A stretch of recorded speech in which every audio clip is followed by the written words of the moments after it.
Hello all, it's Nick here, and thought you might want to see me play another video game.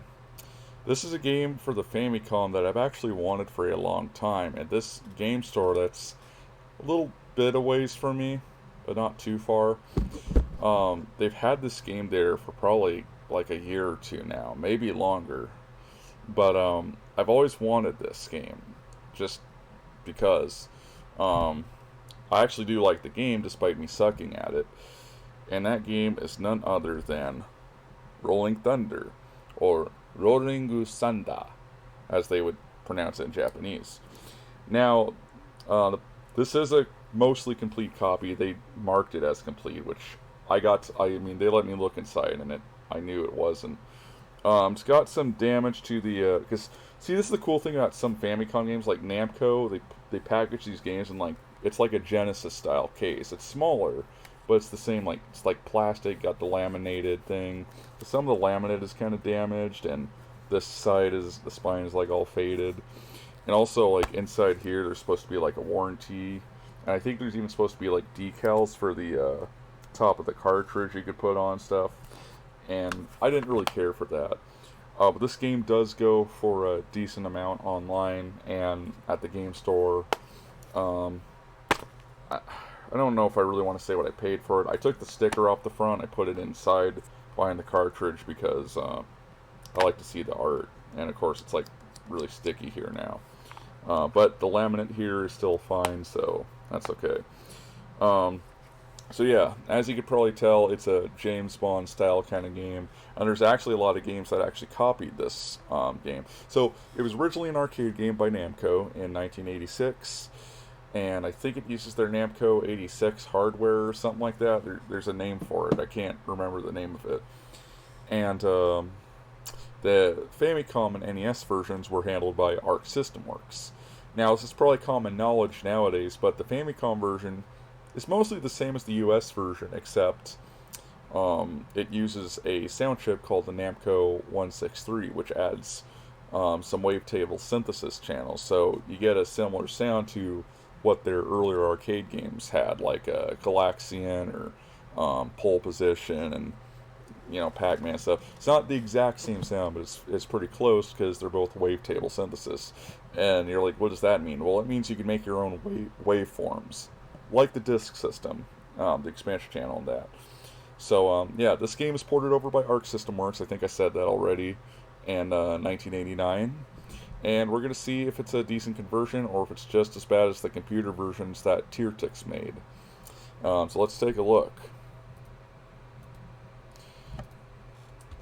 Alright, we got our title screen here. Let's listen to the title jingle. I don't know, it looks like the audio is like halfway, so I turned it down a lot, to kind of keep it low so you can hear my voice. But we're going to play this. Hold on, let me move the screen a bit so it's easier to play. So you got a password system, and you got a new game. So I haven't played this game in years. So, now one thing I like to do is check the game manuals really quick. Just want to say, I like to check the game manuals sometimes to see if the US game manuals were direct translations of the Japanese versions, or, because most of the time they weren't, but on rare occasions they were. Like, I think Tom Sawyer's one of them. This one, it is mostly the same as the Japanese version, except there's like an intro part and some extra tips and stuff that are listed, so. Now, I know what you're thinking. Is this guy naked or what? And why is he wearing, like, high heels? And, it kind of looks like he's wearing, like, red high heels. Anyways, you play as Agent Albatross. And he's a member of the Secret Task Force Rolling Thunder, as, you can tell by the name. Oops. And, he's trying to save Layla Blitz, a member of the WCPO, which I'm trying to remember, like, World Criminal Police Organization or something like that. God, I can't remember.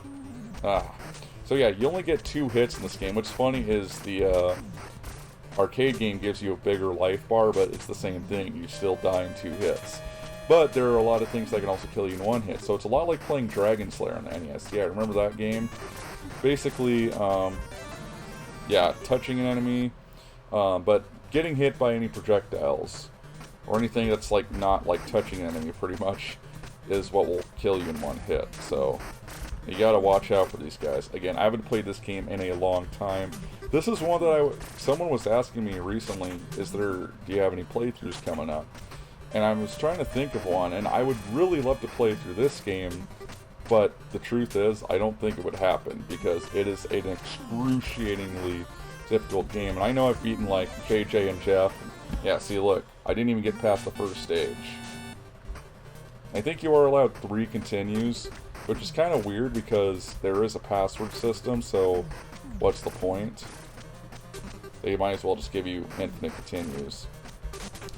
So, Arc System Works also helped program a Capcom game for the Famicom called Codename Viper, and I do have that one. I have the NES cartridge, and I have it complete in box for the Famicom.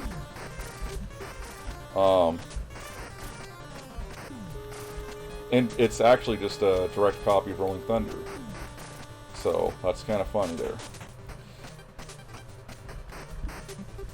Now you gotta watch out for these guys. Now they're called Masters, by the way. That's the official name from the manual.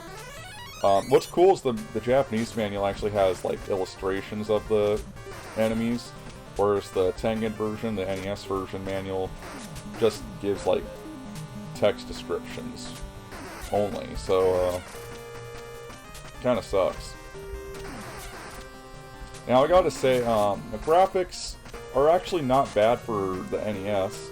You can also hold the up button here if an enemy's sticking around, you don't want to get hit by him. You can actually hold up to just stay in that door. You also want to check all the doors because some of them give you like extra lives or extra time or something. And that was a bad idea.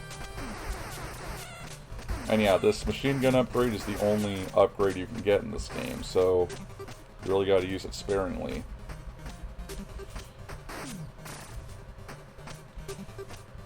I gotta concentrate here, because this is a tough part here. Oh!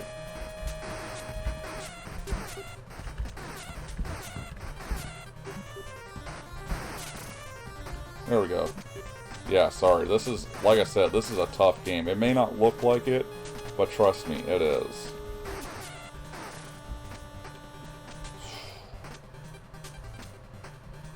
Okay.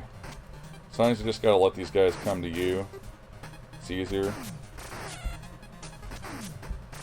Now you might think that these are just like lazy palette swaps or whatever, but the color of them dictate certain things like, how fast they attack, or if they're armed, or how many hits they take.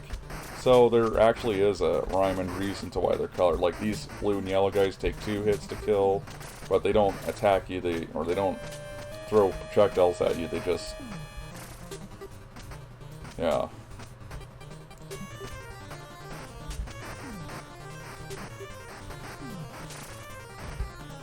Okay. Yeah, I think I got him, okay. So you really gotta take your time here, although you can't take too much time or else, of course, the time limit runs out and you just collapse to the floor. It's kind of weird. The manual explains the time limits because while Layla's getting tortured, so you can't be wasting too much time. So I guess that makes sense, but it doesn't make sense why Albatross is kind of like he literally does the same pose as Silver Surfer in the NES game when you lose. It's okay. Yeah, you gotta be careful because some of these guys will actually like keep jumping and they'll jump forward into you, so you gotta be careful. Yeah, you walk there in your high heels, you idiot. Now, these cutscenes are different in the arcade version. Like, there's one where Layla's actually getting, like, shocked and stuff, so I think they toned it down for the Japanese version. Ah, crap. Got hurt again.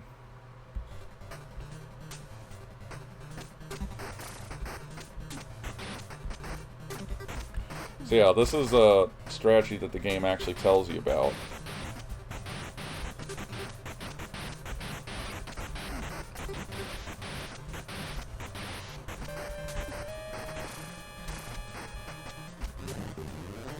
Anyways, you fire once, and then you duck and fire if the enemy takes more than one hit. So, and again, sorry for kind of being silent here. I am trying to concentrate. It's also a good idea to just kind of fire ahead. You know, you don't want to spray too much ammo. Now, what's interesting is in this game, when you... Ah, crap. And that was my last life, of course. So, do I start at the... Oh, okay, I still have another chance here. Anyways, when you run out of bullets for your pistol, you can still fire, you just fire at a very slow rate.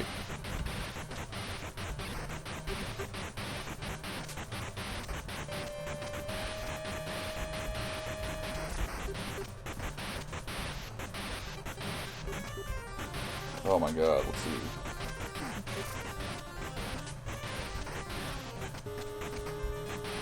Ah, I can't get this guy. It's frustrating. Oh well, let's just see if I can do this with just the pistol. Although, that's a very bad idea. And then here's another thing. Sometimes you just gotta let these guys drop down on their own. They're very sporadic in their movements. It's like kind of random, so...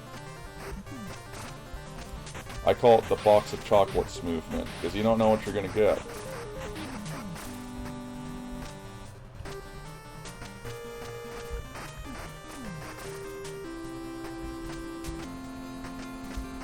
Again, just gotta kind of pace forward slowly. Okay, there we go.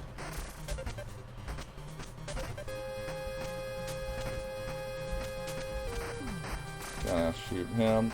Now, these guys are called ninjas in the manual, even though they look like the maskers. I guess they're supposed to be different enemies. They can kind of come out of the walls and attack, so you gotta be careful with them.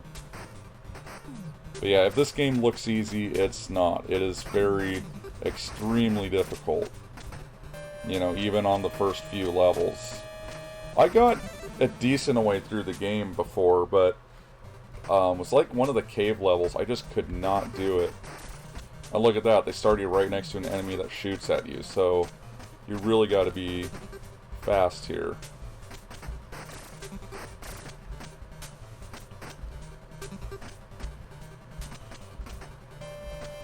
At least you can just easily drop down like this. That's kind of cool.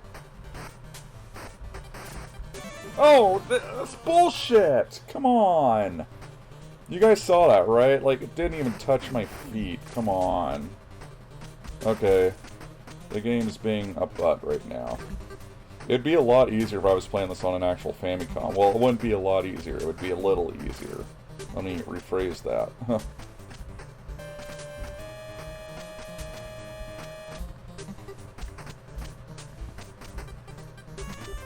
Well, there we go. Okay, I think there's ninjas coming out here. Yep.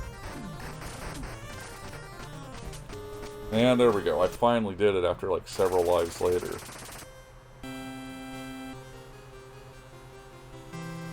Okay, so they stripped some of her clothes off, and there's a blue Klansman looking at her. Okay, interesting. I didn't know the KKK liked Japanese women, but okay.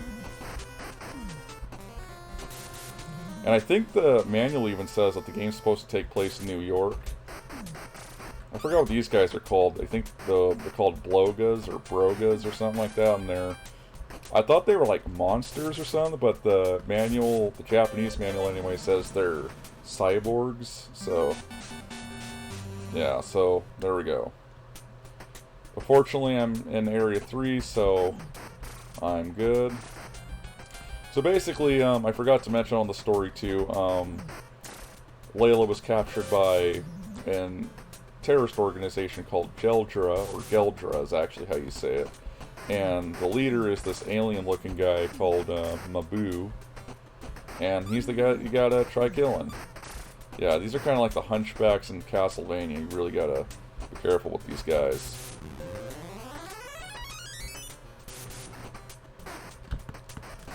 Oh, I don't know how I survived that. I thought I was going to die for sure. Okay. Oh. we'll just see how well I do before I lose all my lives again, and I think that'll be the end. The music, I want to talk about the music. So it's obviously from the arcade version that Junko Ozawa did, and oh, fuck! Okay. Anyway, now I don't know who at art ported it over, but my best guess would be Atsuko Iwanaga, because she did games for ARC around that time. And it just sounds like her style if you listen to like her work in the game Mappy Kids, or yeah, you really got to concentrate here on these levels. I really shouldn't be doing commentary. Or what I should do is just like do some gameplay and then like commentate over it after the fact. That might work better. But anyways, the music was ported over very well. On the NES version, they resulted to using arpeggios, which is kind of unusual for it's very unusual for a Japanese game developer to do that, but that's what they did. So, like, yeah, this guy, you gotta wait for him to drop down, or else he'll just shoot you on sight. Again, you gotta have fast reflexes here. You know, if you don't have fast reflexes, you might as well forget it. I mean, it is just... This game is so brutally hard. And look at that, see? You drop down and you just immediately die. And I lost all my lives, so... I think the password system does save your password if you try to enter it. And there's Mabu. If you were wondering what he looked like. Although I think... Oh, never mind. This game sucks. It doesn't do it. Okay. So, I mean, I'd rate the game 3 out of 5. There's... Like, in the, arcade version, you could control your jump a little more, just a little bit, not by a substantial amount, and that does help. But this game is Nintendo hard. As much as I'd like to play through it, I just don't know if it would be possible because it is that brutally difficult. And I know I've beaten Kato-chan, Ken-chan, which is the Japanese version of JJ and Jeff, and I've beaten some hard games. I think this one is just too brutally difficult for me. I mean, I guess if people really wanted to see how far I get in the game, that's fine, but I cannot guarantee a full playthrough. It's that difficult. So, with that said, guys, it's a good game. I do recommend it if you want something challenging. But just know, like, you're probably going to throw your controller through the wall a few times, or punch a hole through the wall, and throw your controller at the screen. You might damage your game console if you play this, because it can get pretty frustrating. Later on in the game, there's these, like, bats with human heads, and they are very... Okay, you ever play Ghosts and Goblins? You know, the red Reamer, you know, that red demon guy? They're just like that, except they're bigger. They take up more of the screen, so they're even harder to kill. So, if that's the kind of game you're looking for, if you want a really strong challenge, then Rolling Thunder is up your alley. Or as the AVGN would say, more like up your ass. You know, I'd be surprised if he covered this game, but he might one day. He's actually surprised me a few times with, like, Dirty Harry and Wayne's World and stuff.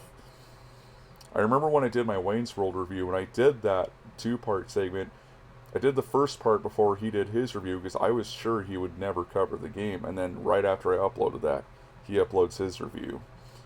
But I continued on and did the second part. But anyways, Famicom version, like I said, can be pretty pricey. I think a cartridge, you can get that for about $30. I think the NES version is a lot cheaper, and it's pretty much the same, just with weaker sound. And you can get that one, I think, for like $5-10. So, it's up to you, really.